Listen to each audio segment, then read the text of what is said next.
दोस्तों आजकल एक दौर से चला हुआ है एक डिस्कशन नारी दिवस का, बहुत सारे मुद्दों से हटके एक मुद्दा जिसको बोलते हैं मी टाइम। औरतें इस बात के लिए बड़ा बातें करती हैं, पुरुष भी बातें करते हैं ताकि मेरा मी टाइम, मुझे भी तो मी टाइम चाहिए। और मैं सोच रही थी कि इस पर एक मेरा अपना नया टाइप का विचार है, मतलब एक एंगल कि यार हमारी मम्मियाँ थी, मम्मी थी, उनकी माँ थी, तो हमने जो देखा, एक्सपीरियंस किया, हम 3 भाई बहन थे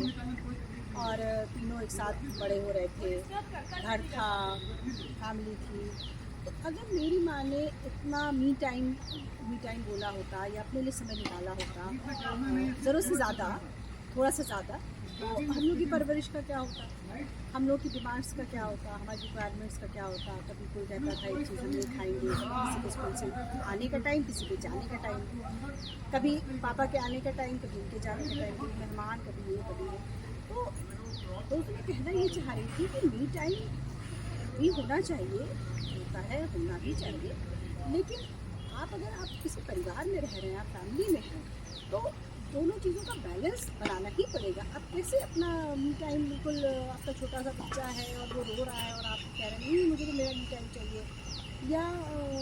परिवार में कोई अस्वस्थ है, उसको आपकी देखभाल की ज़रूरत है, आप पर भी ये नियम लागू होता है। मतलब ये कि अगर आप अस्वस्थ हैं तो आपकी भी देखभाल के लिए दूसरों को लगना चाहिए। अगर वो अपना मी टाइम देखने लगे, मी टाइम तो सबका होता है, पुरुषों का भी होता है, स्त्रियों का भी होता है, बच्चों का भी होता है। तो मैं बार बार ये सोचने में मजबूर हो जाती हूँ कि अगर हमारी माँओं ने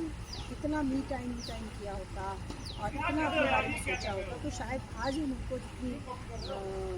स्वीट मेमोरीज़ के साथ याद करते हैं, उनकी बातें याद करते हैं, मुस्कुरा देते हैं उनकी याद में, या याद करते हैं कि वो ये चीज़ इतना अच्छा बना के खिलाती थी, ऑन डिमांड खिलाती थी या करती थी, तो शायद आज हमारे मन में उनके लिए ये जगह नहीं होती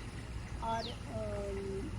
परिवार में वो बॉन्ड नहीं होता जो आज है, सिर्फ इस वजह से कि थोड़ा बहुत कुछ तो त्याग आपको करना ही पड़ेगा परिवार के लिए, अगर आप परिवार में हैं।